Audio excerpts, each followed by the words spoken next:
আসসালামু আলাইকুম। সবাইকে স্বাগত জানাচ্ছি বিডিভিউজ ইনফোটেনমেন্টে। আপনাদের সঙ্গে আছি আমি সুরভি দিবা।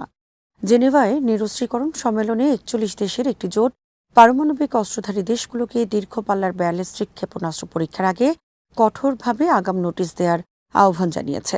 জোটটি সতর্ক করে বলেছে, পর্যাপ্ত পূর্ব ঘোষণা ছাড়া পারমাণবিক ক্ষমতা সম্পন্ন ক্ষেপণাস্ত্রের পরীক্ষা আঞ্চলিক শান্তি, আন্তর্জাতিক স্থিতিশীলতা এবং বৈশ্বিক নিরাপত্তার জন্য গুরুতর ঝুঁকি তৈরি করতে পারে। মঙ্গলবার জেনেভায় অনুষ্ঠিত কনফারেন্স অব ডিসআর্মমেন্ট বা নিরস্ত্রীকরণ সম্মেলনে একটি যৌথ বিবৃতির মাধ্যমে এ আহ্বান জানানো হয়। বিবৃতিটি পরে জাতিসংঘের বিভিন্ন সংস্থায় নিযুক্ত মার্কিন মিশন প্রকাশ করে।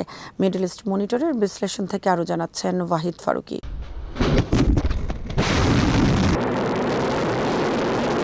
৪১ দেশের এই উদ্যোগের মূল লক্ষ্য হল ক্ষেপণাস্ত্র পরীক্ষাকে ঘিরে ভুল বোঝাবুঝি, সামরিক ভুল হিসাব এবং আকস্মিক সংঘাতের ঝুঁকি কমানো। বিশেষ করে পারমাণবিক অস্ত্র বহনে সক্ষম আন্তঃমহাদেশীয় ব্যালিস্টিক ক্ষেপণাস্ত্র বা আইসিবিএম, সাবমেরিন থেকে উৎক্ষেপণযোগ্য ব্যালিস্টিক ক্ষেপণাস্ত্র বা এসএলবিএম এবং মহাকাশ উৎক্ষেপণ যান বা এসএলভি পরীক্ষার ক্ষেত্রে আগাম তথ্য জানানোর ওপর গুরুত্ব দেওয়া হয়েছে।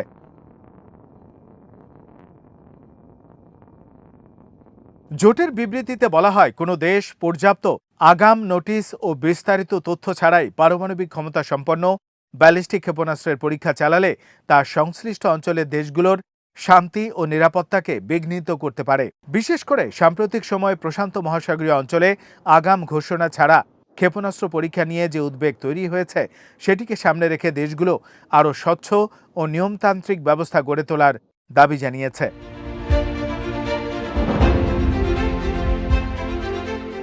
জোটটি এক্ষেত্রে huge code of conduct against ballistic missile proliferation বা হেগ আচরণবিধির প্রতি আরও কঠোরভাবে অনুগত থাকার আহ্বান জানিয়েছে। ব্যালিস্টিক ক্ষেপণাস্ত্রের বিস্তার ঠেকানো এবং ক্ষেপণাস্ত্র কর্মসূচি নিয়ে স্বচ্ছতা বাড়ানোর জন্য এই আচরণবিধি গুরুত্বপূর্ণ একটি আন্তর্জাতিক ব্যবস্থা হিসেবে বিবেচিত হয়। তবে এর আওতায় দেয়া নোটিশ ও তথ্য আদান প্রদানের বিষয়টি অনেক ক্ষেত্রেই রাষ্ট্রগুলোর রাজনৈতিক সদিচ্ছার উপর নির্ভরশীল।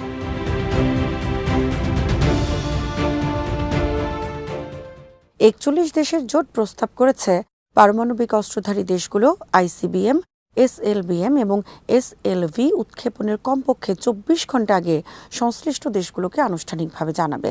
শুধু পরীক্ষার সময় জানালেই হবে না, নোটিশে ক্ষেপণাস্ত্রের শ্রেণী, সম্ভাব্য উৎক্ষেপণ সময়, উৎক্ষেপণ এলাকা এবং পরিকল্পিত গতিপথ সম্পর্কেও স্পষ্ট তথ্য দিতে হবে।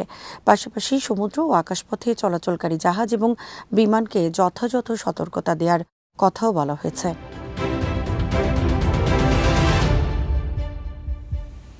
এই ধরনের আগাম তথ্য দেওয়ার উদ্দেশ্য সামরিক সক্ষমতা সীমিত করা নয়, এমনটাই জোটের বক্তব্য। বরং তাদের মতে নিয়মিত ও স্বচ্ছ নোটিশ ব্যবস্থা সামরিক কর্মকাণ্ডের ঝুঁকি কমিয়ে রাষ্ট্রগুলোর মধ্যে আস্থা বাড়াতে পারে। একটি ক্ষেপণাস্ত্র পরীক্ষা অন্য কোনো দেশের কাছে ভুলভাবে সামরিক হামলা হিসেবে প্রতীয়মান হলে তা দ্রুত পাল্টা প্রতিক্রিয়ার জন্ম দিতে পারে। বিশেষ করে পারমাণবিক অস্ত্রধারী দেশগুলোর ক্ষেত্রে কয়েক মিনিটের ভুল সিদ্ধান্ত ভয়াবহ পরিণতি ডেকে আনতে পারে।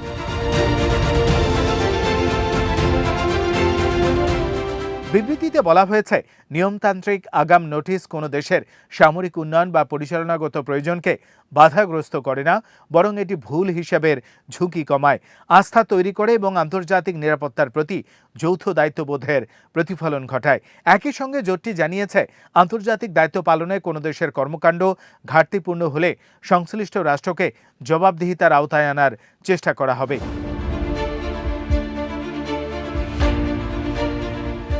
এই বক্তব্যের পেছনে সাম্প্রতিক চীনা ক্ষেপণাস্ত্র পরীক্ষার ঘটনাও গুরুত্বপূর্ণ। গত মাসে চীন জানিয়েছিল, তারা একটি পারমাণবিক সাবমেরিন থেকে কৌশলগত ক্ষেপণাস্ত্রের সফল পরীক্ষা চালিয়েছে। পরীক্ষার কয়েক ঘন্টা আগে প্রশান্ত মহাসাগরীয় অঞ্চলের কয়েকটি দেশকে পরিকল্পিত উৎক্ষেপণ সম্পর্কে জানানো হয়েছিল। চীনের দাবি অনুযায়ী এটি ছিল তাদের দ্বিতীয় কৌশলগত ক্ষেপণাস্ত্র পরীক্ষা। এর আগে ২০২৪ সালের সেপ্টেম্বরে চীন প্রশান্ত মহাসাগরে একটি আন্তঃমহাদেশীয় ব্যালিস্টিক ক্ষেপণাস্ত্র পরীক্ষা করেছিল। প্রায় ৪ দশকের মধ্যে সেটি ছিল প্রশান্ত মহাসাগরে চীনের প্রথম এমন পরীক্ষা।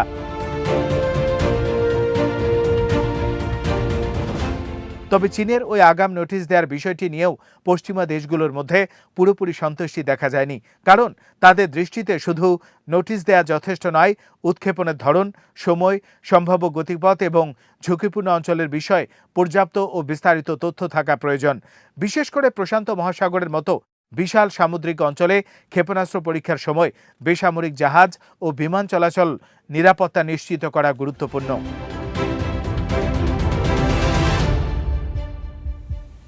চীন অবশ্য ৪১ দেশের বিবৃতিকে ইতিবাচকভাবে নেয়নি।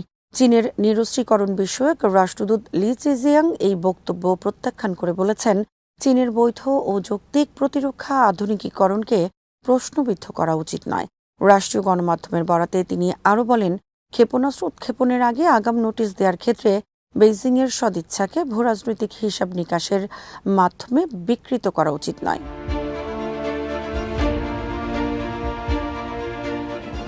চীনের এই অবস্থান থেকে স্পষ্ট যে ক্ষেপণাস্ত্র পরীক্ষার স্বচ্ছতা নিয়ে আন্তর্জাতিক অঙ্গনে নিরাপত্তা ও ভূরাজনীতির প্রশ্ন একই সঙ্গে কাজ করছে। যুক্তরাষ্ট্র ও তার মিত্ররা মনে করে চীন সহ পারমাণবিক শক্তিধর রাষ্ট্রগুলোর ক্ষেপণাস্ত্র কর্মসূচি সম্পর্কে স্বচ্ছতা বাড়ানো জরুরি। অন্যদিকে বেইজিং মনে করে তার প্রতিরক্ষা সক্ষমতার আধুনিকীকরণকে রাজনৈতিক চাপ বা ভূরাজনৈতিক প্রতিযোগিতার হাতিয়ার বানানো উচিত নয়।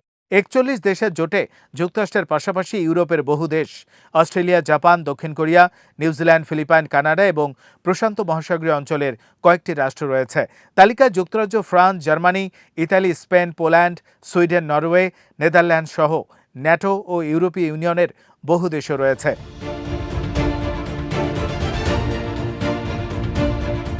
সব মিলিয়ে এই যৌথ বিবৃতি আন্তর্জাতিক পরীক্ষায় স্বচ্ছতা ও পূর্ব ঘোষণার গুরুত্ব নতুন করে সামনে এনেছে।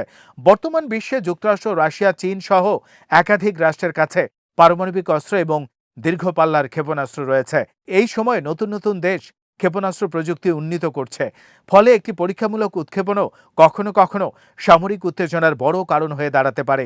৪১ দেশের এই আহ্বানের মূল বার্তা হলো তাই, ক্ষেপণাস্ত্র সক্ষমতা উন্নয়ন কোনো রাষ্ট্রের সার্বভৌম সিদ্ধান্ত হলেও সেই সক্ষমতার পরীক্ষাকে ঘিরে আন্তর্জাতিক নিরাপত্তা ও অন্য দেশের বেসামরিক চলাচলের ঝুঁকি কমানোর দায়িত্ব সংশ্লিষ্ট রাষ্ট্রগুলো রয়েছে।